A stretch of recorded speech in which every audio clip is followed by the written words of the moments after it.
नमस्कार, मैं अश्विनी कुमार। अब की बार 60 के पार। जी हां, कुछ ऐसा ही नारा देकर कांग्रेस नेता जयराम रमेश ने पार्टी के भीतर और बाहर सियासी भूचाल ला दिया।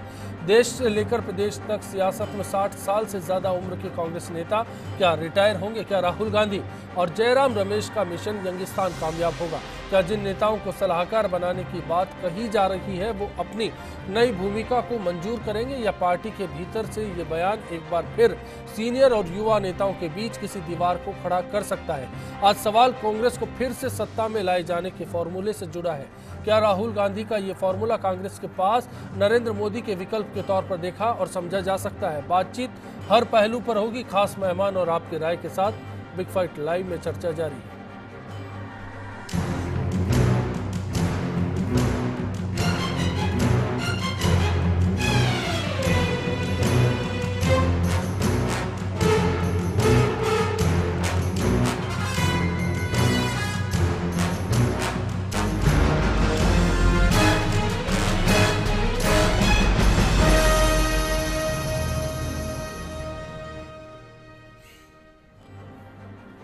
चलिए चर्चा को आगे बढ़ाएं और मेहमानों से आपका तारुफ कराएं। उससे पहले एक रिपोर्ट पर नजर डाल लेते हैं जो हालात को बयान करती है।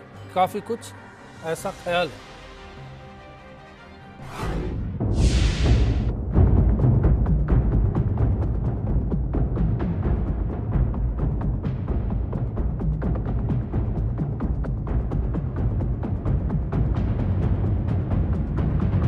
कांग्रेस के वरिष्ठ नेता जयराम रमेश एक बार फिर अपने ताजा बयान से सुर्खियों में है।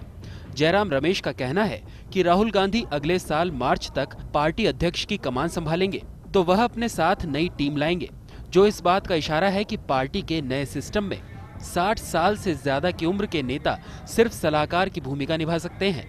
पार्टी के 70 साल से अधिक उम्र के नेताओं की सम्मानजनक विदाई का सुझाव देते हुए रमेश ने इस बात पर जोर दिया कि बदलाव बेहद सहज होगा और राहुल कांग्रेस के वरिष्ठ नेताओं के साथ वैसा बर्ताव नहीं करेंगे जैसा मोदी ने बीजेपी के वरिष्ठ नेताओं के साथ किया था। जाहिर है कि यहाँ इशारा लालकृष्ण आडवाणी, मुरली मनोहर जोशी, यशवंत सिन्हा और जसवंत सिंह की तरफ था। लेकिन बड़ा संकेत ये भी है कि राहुल गांधी 2016 तक सोनिया गांधी की जगह पार्टी में पहले मुकाम पर आ जाएंगे। मतलब राहुल गांधी ने सत्ता संभालने से पहले ही अपनी टीम और अपनी सोच को लागू करने की तैयारी कर ली है। तो क्या समझा जाए, इन दिनों राहुल गांधी टीम सिलेक्शन में बिजी हैं। देश भर में राज्यों से बीते दिनों हुई उनकी मुलाकात के मायने क्या ऐसे ही होंगे? जयराम रमेश ने पीढ़ी परिवर्तन के इस फॉर्मूले के लिए 1984 के वक्त को याद किया और इशारा राजीव गांधी की ओर किया। जयराम रमेश की अगर माने तो राहुल गांधी की सोच कहती है कि हमें कांग्रेस में 30 साल उम्र और 40 साल उम्र के लोगों को प्रमुख स्थानों पर लाना होगा। वहीं 60 साल से लेकर 80 साल की उम्र के लोगों को मानना होगा कि उनका वक्त अब पूरा हो चुका है। अगर भारत युवा है तो फिर नेता भी युवा ही होना चाहिए। इस बीच एक सवाल राजस्थान के उन नेताओं का है, क्या राजस्थान के नेता भी इस फॉर्मूले में सेट होंगे? क्योंकि गहलोत, सीपी जोशी, मोहन प्रकाश समेत कई विधायक 60 प्लस के हो गए हैं। तो फिर ऐसे नेताओं की फहरिस्त के बिना क्या राजस्थान में कांग्रेस जिंदा रह सकती है? वहीं शांति धारीवाल, दीपेंद्र सिंह, दुर्रू मियां और जितेंद्र सिंह गुर्जर जैसे कई अन्य नेता भी 60 की उम्र क्रॉस कर चुके हैं। जाहिर है ये वे लोग हैं जिनके बिना राजस्थान में सियासत और कांग्रेस दोनों को अधूरा समझा जाएगा। तो फिर कैसे कांग्रेस में यंगिस्तान का फॉर्मूला हिट हो सकता है? एक वक्त राहुल गांधी ने जयपुर के बिरला ऑडिटोरियम में इस बात का एहसास कराया था, लेकिन क्या बदलाव अचानक ही होगा? एक सवाल सक्रिय सियासत का है, जिससे बाहर अगर उम्र दराज नेता हुए तो फिर पार्टी के वजूद पर भी सवाल उठ सकते हैं। जाहिर है सीट खिसकी तो वरिष्ठ नेता भी प्रयोगों पर सवाल करेंगे। बहरहाल तस्वीर दिलचस्प है। फिलहाल नतीजों का इंतजार करते रहना होगा।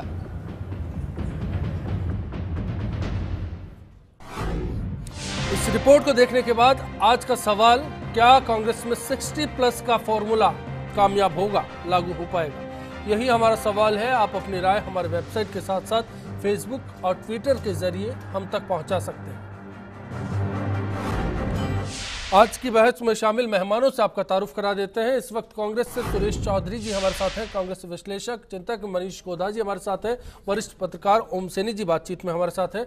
आप सभी का बहुत बहुत स्वागत। और इसके साथ सुरेश जी, सबसे पहला सवाल आपसे, राहुल गांधी सत्ता संभालेंगे, जयराम रमेश ये भी बोलते हैं, और जयराम रमेश कहते हैं कि सत्ता संभालने का अंदाज क्या होगा, लेकिन चर्चा अंदाज पर क्यों, राहुल गांधी की सत्ता से ज्यादा? देखो, आज का जो जयराम रमेश जी ने कहा है 60 वर्ष का, वो उनके व्यक्तिगत विचार है। उन्होंने कहा राहुल गांधी की सोच है, उनका व्यक्तिगत विचार है। राहुल गांधी जी ने बिरला ऑडिटोरियम राजस्थान के जयपुर के अंदर कहा था कि सचिन पायलट युवा हैं, इनके जोश को काम में लिया जाएगा। अशोक गहलोत जी अनुभवशील हैं, इनके अनुभव के बिगैर कुछ नहीं हो सकता। तो कांग्रेस में बीजेपी वाली परंपरा नहीं है कि अडवाणी जी को, वो तो जयराम रमेश भी बोलते हैं, मुरली मनोहर जोशी जी को घर भेज दिया। हमारे जिन नेताओं ने जो काम किया है, पार्टी में एक नेता बनने में 15-20 वर्ष लगते हैं, और जब उसकी उम्र 45, 40, 50 के करीब आती है तब नेता बनता है। तो हमारे जितने भी 60 वर्ष से चाहे ऊपर के हो, बुजुर्ग नेता हो, उनका अनुभव, उनका आशीर्वाद, उनका जो काम करने का अनुभव है उसको काम में लिया जाएगा। उनके देखरेख में ही सारे काम चलेंगे। और क्योंकि भारत युवा है और युवाओं को जोड़ना, ये सतत प्रक्रिया पार्टी में हमारे पहले भी चलती रही है। जब पंडित जवाहरलाल नेहरू जी हटे थे, इंदिरा जी ने कांग्रेस की कमान संभाली थी, तो एक युग आया था, उस समय भी नेता आगे बढ़ के आए थे।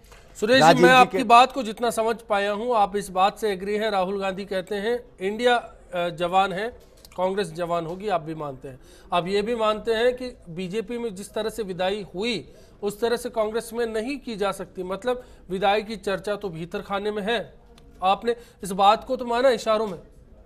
मैंने कहीं नहीं कहा कि विदाई हो रही है। आपने कहा ना कांग्रेस में वो नहीं होगा जो बीजेपी में हुआ था। मैंने ये नहीं कहा, कांग्रेस में वो कभी नहीं होता है कि जो बीजेपी में होता है, घर बैठा देते हैं। जयराम रमेश ने भी आप इसी बात को दोहराया था, लेकिन उसका अंदाज थोड़ा सा जयराम रमेश जी के व्यक्तिगत बयान पे मैं नहीं जा रहा हूँ। मैंने कहा कि इंदिरा जी जब नेतृत्व संभाला, नए लोग आए, राजीव जी ने नेतृत्व संभाला, नए लोग आए, राहुल जी भी नेतृत्व संभालेंगे तो नए लोग उनके साथ आएंगे, लेकिन पुराने लोग भी काम करेंगे। पुराने लोगों का अनुभव की भूमिका में क्या? नहीं, पुराने लोग भी काम करेंगे, मुख्य धारा में काम करेंगे। पुराने लोग भी इसी पार्टी में काम करेंगे, मुख्य धारा में काम करेंगे, और करते आए हैं और करते रहेंगे। मतलब जयराम रमेश के बयान को लेकर पार्टी के भीतर खाने में कोई चर्चा नहीं है, आपके पार्टी के गलियारों में कोई बात नहीं है। आप इस बात को कह रहे हैं, जयराम रमेश के बयान को पार्टी कोई तुक नहीं देगी, राजस्थान में कोई तवज्जो नहीं दी जाएगी, आप ये कहना चाह रहे हैं? जयराम रमेश जी ने क्या कहा, वो जयराम रमेश जी का बयान है। हमारी पार्टी में, चलिए, राजस्थान कांग्रेस के प्रवक्ता भी हैं आप, मैं इसलिए जानना चाहता हूँ राजस्थान कांग्रेस में क्या चर्चा है? राजस्थान कांग्रेस में ये चर्चा है कि हमारे जो पुराने नेता हैं, अनुभवशील नेता हैं, उनका आशीर्वाद, उनका सहयोग, उनको जो काम करना है, उनका जो अनुभव है, उसके अनुसार उनको उनकी जो जिम्मेदारी है, पार्टी हाईकमान उनको जिम्मेदारी देगा और उसी जिम्मेदारी के रूप में वो काम करेंगे। राहुल गांधी की नई टीम कैसे होगी, ये एक बड़े चर्चा का मुद्दा है और रह भी सकती है, लेकिन टीम का रूप क्या होगा उससे ज्यादा चर्चा की बात यह है टीम की उम्र क्या होगी। गोधा साहब, आपका रुख करूंगा जी। राहुल से ज्यादा चर्चा उनके अंदाज पर क्यों? नहीं, देखिए, अंदाज पर इसलिए चर्चा है कि एक उम्मीद लेकर के आए हैं कांग्रेस के लिए, कांग्रेस ऐसा मानती है, हालांकि अब तक साबित ज़्यादा कुछ नहीं कर पाए हैं। अब वो जो करना चाहते हैं उसको लेकर के चर्चा इसी बात को लेकर के है कि वो आखिर क्या ऐसा दे सकते हैं कांग्रेस को कि जो कांग्रेस को मौजूदा हालात से बाहर निकाल सके। जिस ढांचे की बात जयराम रमेश आज कर रहे थे, उस पर चर्चा होना स्वाभाविक है जब वो एक इस तरह की चीज लेकर के आते हैं कि सब जैसा सुरेश चौधरी जी ने कहा कि जयराम रमेश की व्यक्तिगत राय है, लेकिन जयराम रमेश कहते हैं कि मैंने जो बात कही वो राहुल गांधी की राय है। नहीं, मैं यही कह रहा हूं। ये फर्क क्यों ये प्रदेश और केंद्र में? फर्क इस वजह से है कि कांग्रेस में आप ये मान के चलिए कि जो कांग्रेस को बीजेपी से तुलना मत कीजिए। वो जयराम रमेश जो बीजेपी से तुलना कर रहे हैं कि हम हमारे नेताओं को लाल कृष्ण आडवाणी की तरफ साइबेरिया नहीं भेजेंगे, आप भेज भी नहीं सकते हैं। आपके जो जितने भी बड़े नेता हैं उन सब राज्यों में बहुत बड़ी उपस्थिति दर्ज करते हैं अपनी, चाहे दिग्विजय सिंह हो, चाहे अशोक गहलोत हो, चाहे गुलाम नबी आज़ाद हो, चाहे अंबिका सोनी हो, चाहे अहमद पटेल हो, चाहे जनार्दन द्विवेदी हो, जितने भी बड़े नेता जो कि 60 से ऊपर चले गए हैं उनका जमीनी आधार है, वो जमीनी आधार पे नेता है। उनको आप राज्यों से अलग नहीं कर सकते, उनका राज्यों में बहुत बड़ा आधार है। तो आप उनके लाल कृष्ण आडवाणी की तरह या मुरली मनोहर जोशी की तरह आप उनको साइबेरिया नहीं भेज सकते। तो इसीलिए ये कांग्रेस में जो फीलिंग है, और ये जो सुरेश चौधरी जी कह रहे हैं, वो फीलिंग इसी वजह से है कि कांग्रेस किसी भी हालत में इन नेताओं से अलग होकर के खुद को नहीं देख सकती, कांग्रेस का कार्यकर्ता नहीं देख सकता। हम आज भी कल्पना नहीं कर सकते कि अहमद पटेल से लेकर के अशोक गहलोत तक उनके राहुल गांधी के साथ एक स्लोगन आता है, युवा शक्ति नई सोच। नहीं, युवा शक्ति नई सोच आता है, लेकिन आप यदि बिल्कुल इस तरह से बिल्कुल नई रिजीम लेकर के आ जाएंगे कि सब पुराना साफ हो जाएगा और बिल्कुल नया आ जाएगा, मुझे नहीं लगता कांग्रेस में संभव है किसी भी तरह से। आप सलाहकार मंडल बना दीजिए, कोई दिक्कत नहीं है, लेकिन ये सलाहकार जो है ये राजनीति के बहुत घुटे हुए खिलाड़ी हैं, जो कि राजनीति में और राज्यों में खासतौर पर जहां पर कि वास्तव में जहां से सरकार बननी है, जहां पे सरकारें बननी है, उनमें बहुत बड़ी उपस्थिति रखते हैं। आप सलाहकार मंडल बना दीजिए, देखिए क्या हश्र होता है, किस तरह से काम हो पाता है। ये बीजेपी और कांग्रेस का बहुत बड़ा अंतर है अपने आप में, जिसको कि राहुल गांधी को समझना भी चाहिए। और मुझे फिलहाल मेरे ख्याल से नहीं समझ रहे, बिल्कुल ऐसा ही लग रहा है। यदि ऐसा करने जा रहे हैं, तो यदि इस तरह का कोई ढांचा वो यदि प्लान कर रहे हैं, तो निश्चित रूप से वो एक बहुत बड़ी गलती मुझे लगता है। चलिए, मैं ओम जी आपके पास में आऊंगा और इसको समझना चाहूंगा कि क्या सच में ऐसी प्लानिंग है। उससे पहले दो कॉलर हैं, एनडी कादरी साहब है बीकानेर से और साथ ही खालिद कुरैशी साहब भी बीकानेर से हमारे साथ है। कादरी साहब, स्वागत है आपका, बताएं। सबको पहले तो हमारा नमस्कार जी। मैं आपसे ये निवेदन करना चाहता हूँ कि राहुल गांधी अभी इस स्थिति में नहीं है, नहीं उनके कंधे इस प्रकार मजबूत है कि पार्टी के मतलब जो है बोझ को वो सहन करके पार्टी को मतलब चलाने की क्षमता रखते हो। नंबर 1। नंबर 2, जो चीज कही जा रही है कि बुजुर्गों को हटा दिया जाएगा, ये कर दिया जाएगा, तो मुझे तो ऐसा लगता नहीं कभी कम से कम 10-15 साल और कांग्रेस इस तरह के कदम कोई उठा सकती है। कागजों में चाहे कुछ भी करे, बोले चाहे कुछ भी, लेकिन ये कहीं भी दूर दूर तक अभी संभव नहीं है। और नहीं मतलब जो राहुल गांधी के पांव और कंधे पार्टी का बोझ उठाने के लिए। बहुत बहुत शुक्रिया कादरी साहब आपका। खालिद साहब। सर नमस्कार जी। सर, ये बात सही है कि युवाओं में जोश होता है, लेकिन तजुर्बा अलग बात है। तजुर्बा अगर जोश अगर मिलता है तो जीत उसी की जीत होती है। कांग्रेस की हार का कारण आप पिछली बार जो चुना हुआ है, कांग्रेस की हार का कारण ही युवा, जो यूथ कांग्रेस थी, यूथ कांग्रेस की हार का कारण रहा है। तो ये ना भूलें कि जो बुजुर्ग होते हैं वो तजुर्बा उनके पास होता है। आप जोश को तजुर्बों के साथ मिलाएंगे तो आपकी जीत होगी, अन्यथा नहीं। चलिए, बहुत बहुत शुक्रिया आपका। ओम सनी जी, एक सीधा सा सवाल है, राहुल गांधी की सत्ता को लेकर बेसब्री शायद पार्टी के बाहर इतनी ना हो जितनी पार्टी के अंदर थी। आखिर पार्टी के अध्यक्ष कब बनेंगे, कब तक उपाध्यक्ष बने रहेंगे? जब इस बात का खुलासा होता है 2015 नहीं तो 2016 के बीच तक हो जाएगा, मतलब 1 साल का भी इंतजार नहीं है, तो पार्टी में उस बात को लेकर चर्चा नहीं है। वो जोश जो कांग्रेस कार्यकर्ता में होना चाहिए वो नहीं है। क्या उसके परिणति ये देख सकते हैं कि 2 बयान एक साथ आए, दूसरे बयान का रिफ्लेक्शन ज्यादा दिख रहा है? देखिए, मैं बताने चाहता हूं कि कांग्रेस पार्टी में जब भी नेतृत्व कुछ परिवर्तन करना चाहता है तो उसके लिए रास्ते अलग तरीके के होते हैं। जब इंदिरा जी बनी थी या मोरारजी जी भाई जब कांग्रेस के प्रधानमंत्री हुआ करते थे केंद्र में, तो उन्होंने कामराज प्लान के माध्यम से अपनी टीम बदलने की चेष्टा की। इंदिरा जी ने अपने साथ में जो लोग लिए उनको भी इसी तरीके से लिया। ये पहली बार ऐसी कुछ बातें सामने आ रही है जो विचार से परे उम्र के फासले को लेकर के चिंता का विषय बन रही है।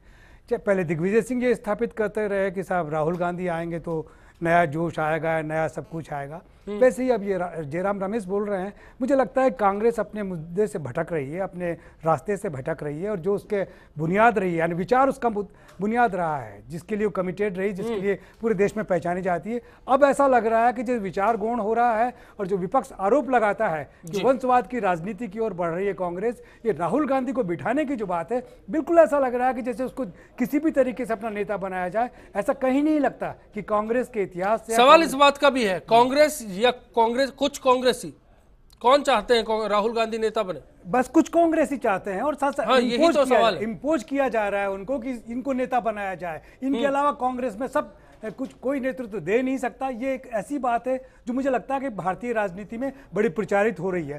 भारतीय जनता पार्टी में भी ये स्वर निकलने लगा है, युवा और युवाओं को सब कुछ सौंपा जाना चाहिए। उसका नतीजा हम देख रहे हैं। मेरे ख्याल से सुरेश जी की चुप्पी भी इस बात को जाहिर कर देती है, नहीं तो एक कांग्रेसी कैसे चुप बैठ जाए जब राहुल गांधी को लेकर सवाल हो कि राहुल गांधी कुछ कांग्रेसियों के नेता है या सब कांग्रेसियों के नेता है। जयपुर से कृष्णा कौरानी जी और अजमेर से राजेंद्र जैन साहब चर्चा में हमारे साथ है। कृष्णा जी बताइए। पारिक साहब नमस्कार। जी नमस्कार। पारिक साहब, मैं सबसे पहले यही कहूंगा, राहुल गांधी के जो विषय में बात छेड़ी है और अपने एजेंट जो नेता हैं इनके बारे में बात हुई है, तो मैं आपसे एक बहुत बड़ा निवेदन करूंगा आपके चैनल के माध्यम से कि राहुल गांधी तो युवा में तो आते ही हैं, बस शर्त ये था कि अपने जितने भी एजेंट जितने भी नेता हैं उनका एक बहुत बड़ा इस युवाओं को आगे निकालने के लिए उन्हें सहयोग की जरूरत पड़ेगी जी। राहुल गांधी एक ऐसी आने वाली देश की मिसाल बनेंगे और देश के लिए इतना अच्छा वो रहेगा कि एक युवा उनके नाम से जुड़ेगा वापस। नंबर एक, अभी मैं बिहार था और पारिक साहब जी, अभी मैं बिहार में था और मैं अभी 2-1 दिन पहले ही जयपुर आया हूँ। बिहार के अंदर अब जो राहुल गांधी जी ने वहाँ पर जो प्रचार किया था, आज वन टाइम राहुल गांधी को आदमी जानने लगे क्योंकि वो नीचे स्तर से एक वापस उन्होंने स्टार्टिंग की है। चलिए बहुत बहुत शुक्रिया कृष्णा जी आपका। राजेंद्र जैन साहब।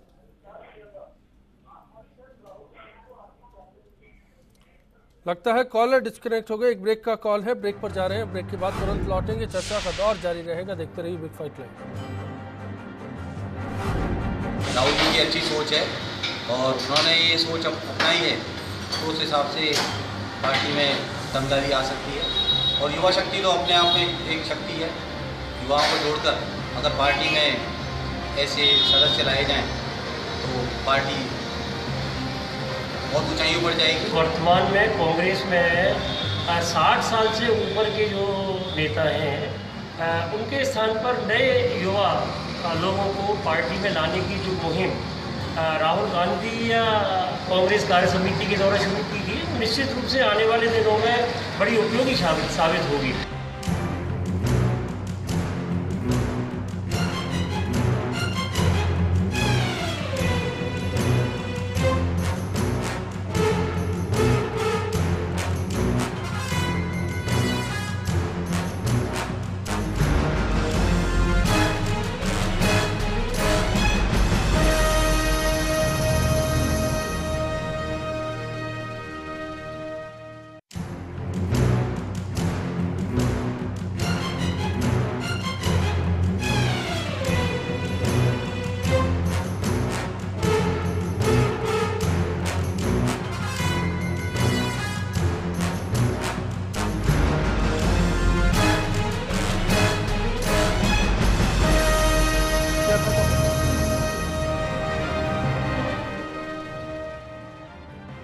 जो राहुल जी ने कहा है उसका उस अर्थ का विश्लेषण अपने अपने तरीके से कोई कुछ भी करे, लेकिन जो राहुल जी ने कहा है गाइडलाइन वही है, युवा और अनुभव दोनों का मिश्रण ही पार्टी को आगे ले जाएगा और भाजपा की फांसीवादी ताकतों का मुकाबला करके कांग्रेस के मूल्यों की इस देश में पुनर्स्थापना करने में सहायक सिद्ध होगा। इस बयान में भी केवल राहुल गांधी के ऊपर ध्यान दिलाने के लिए जनता का और नेताओं का कि राहुल गांधी के सामने और कोई नेता नहीं रहे, राहुल गांधी के सामने और एक्सपीरियंस जो बात हो रही है अन्य राज्यों में आपने देखा होगा कि राहुल गांधी को नकार दिया गया, वहाँ के लोकल जो नेता हैं उन्हीं पर सरकारें या तो चल रही है या वो सोचते हैं कि इनके भरोसे सरकार आ जाएगी। इसलिए पार्टी ने डरते हुए कि राहुल गांधी को मैदान में दिखाया जाए, राहुल गांधी को जनता को ले जाया जाए, इसलिए 60 साल की बात की जा रही है। कांग्रेस पार्टी का जो पिछला इतिहास देखें तो कांग्रेस पार्टी अनुभव और यंगस्टर सभी को साथ लेकर चलने वाली पार्टी है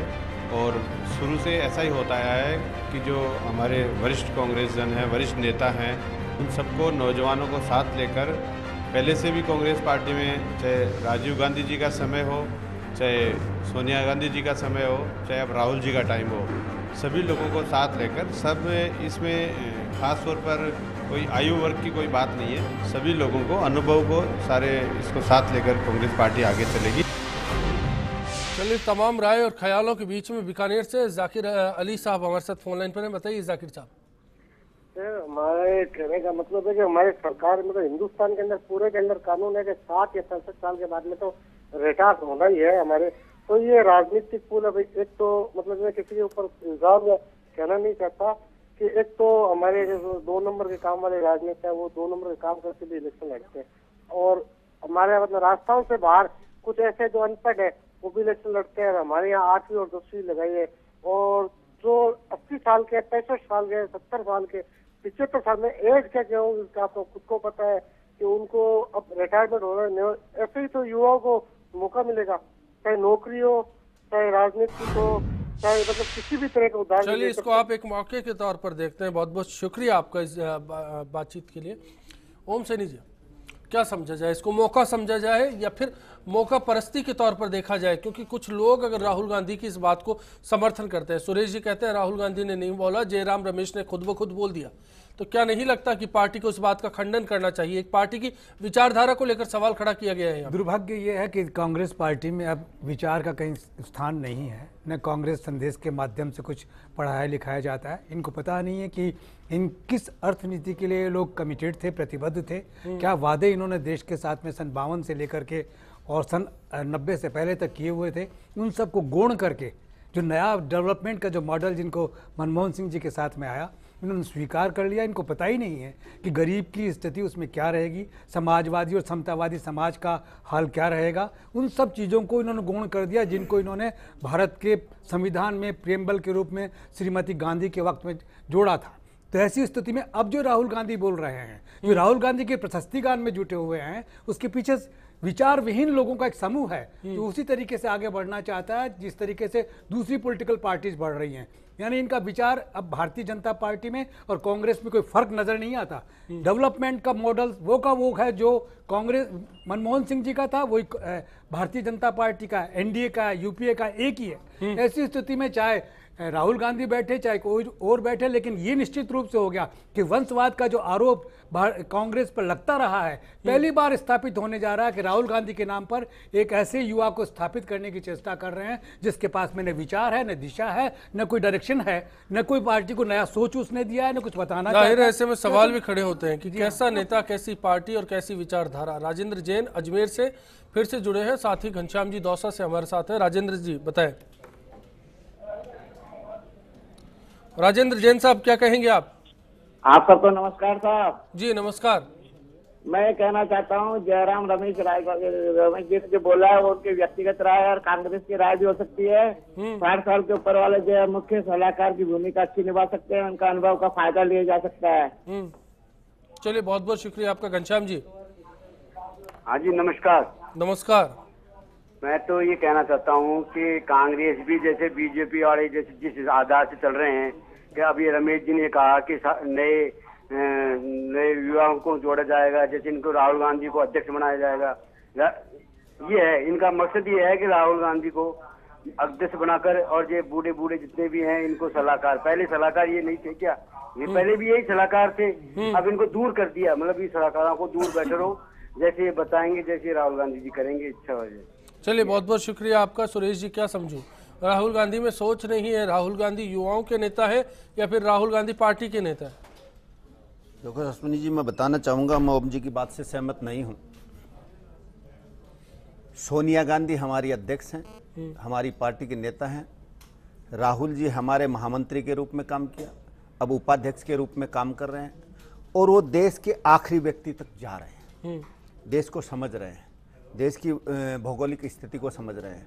राहुल गांधी देश में काम करना चाहते हैं। राहुल गांधी की तरफ देश का युवा देख रहा है और देश का युवा कांग्रेस में जुड़ रहा है। सुरेश जी, सवाल इसी बात का है, सवाल इसी बात का है कि क्या कांग्रेस आज तक भौगोलिक परिस्थिति को नहीं समझ पाई? क्या कांग्रेस आज तक सभी जो आम आदमी की बात कर रहे हैं, नीचे तक जाने की बात कर रहे हैं, नहीं जा पाई?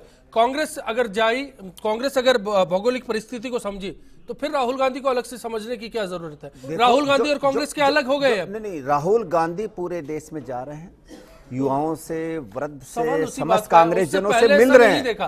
सोनिया गांधी इटली से आई थी, भारत में नहीं जन्मी, लेकिन उनका इस तरह का कोई असर नहीं था। सवाल उसी बात का, इंदिरा गांधी ने ऐसा कुछ नहीं किया, राजीव गांधी ने ऐसा नहीं बिल्कुल किया। बिल्कुल इंदिरा गांधी जी भी पूरे देश में घूमी थी, राजीव जी भी पूरे देश में घूमे थे, नेहरू जी के साथ, इंदिरा जी के साथ। नहीं, नेहरू जी भी आजादी के लिए पूरे देश में घूमे थे, आजादी के बाद में प्रधानमंत्री के रूप में पूरे देश में घूमे थे। पंडित नेहरू से कहां तुलना कर रहे हैं आप राहुल गांधी की? राहुल गांधी जी की तरफ देश का युवा देख रहा है, देश का युवा जुड़ रहा है, देख रहा है, और ये विरोधी पार्टियों को जम नहीं रहा है जी। ये विरोधी पार्टियों को ठीक लग नहीं रहा है।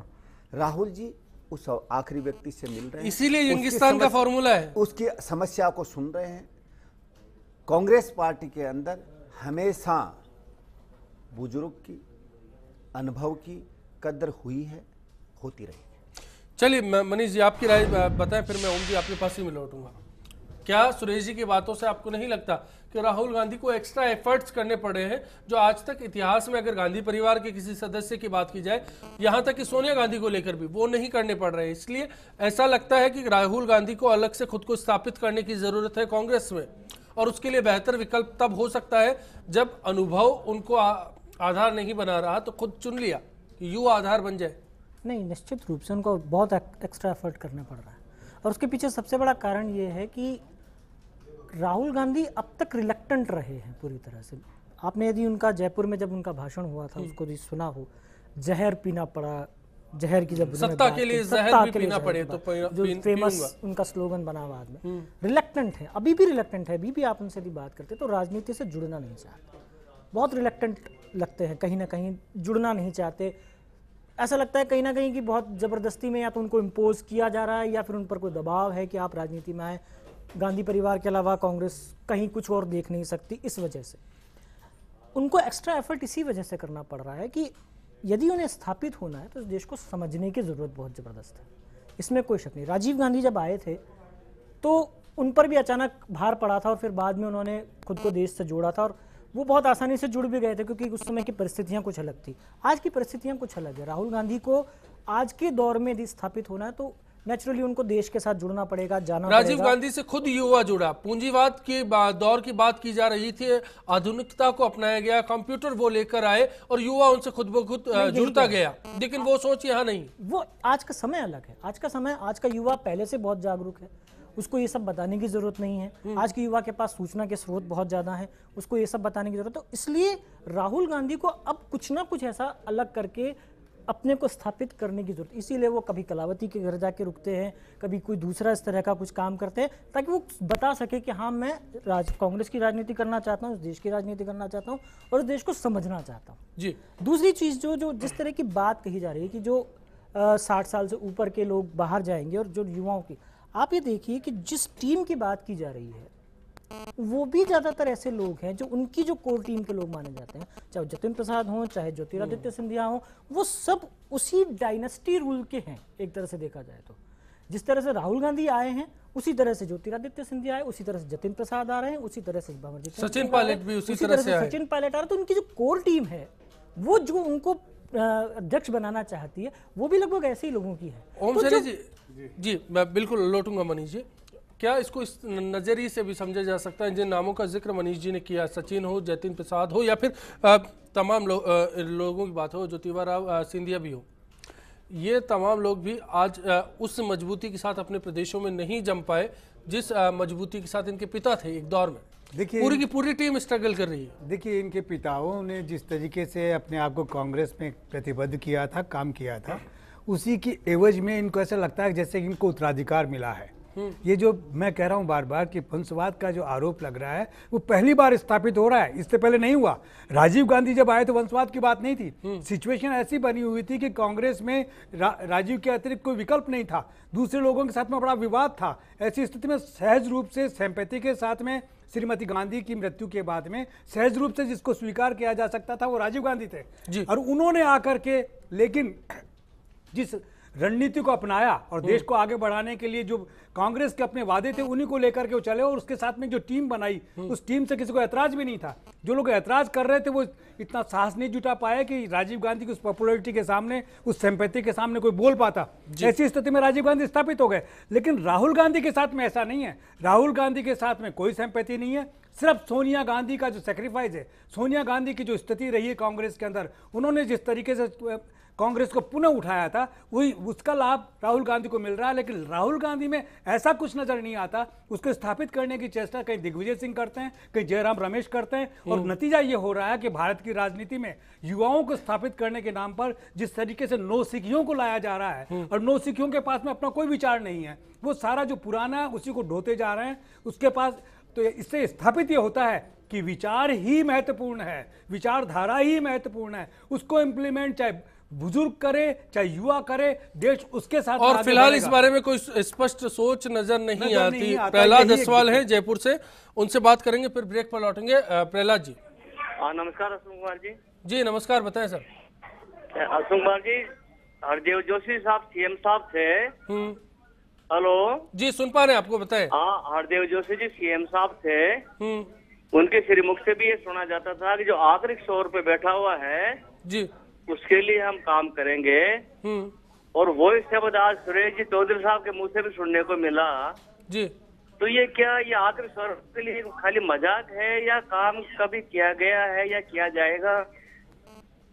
चलिए, बिल्कुल जिस विचारधारा की बात हो रही है, जिस सोच की बात हो रही है, उसमें कांग्रेस की परिकल्पना कहती है कि गरीब सबसे पहले। लेकिन क्या गरीब सबसे पहले है, और इसी बात को क्या राहुल गांधी युवाओं के जरिए स्थापित करना चाहते हैं? दोनों अलग चीजें हैं, और फिर भी क्या एक पटरी पर आ सकती है। ब्रेक पर रुकेंगे, ब्रेक के बाद हर बात को समझने की कोशिश करेंगे।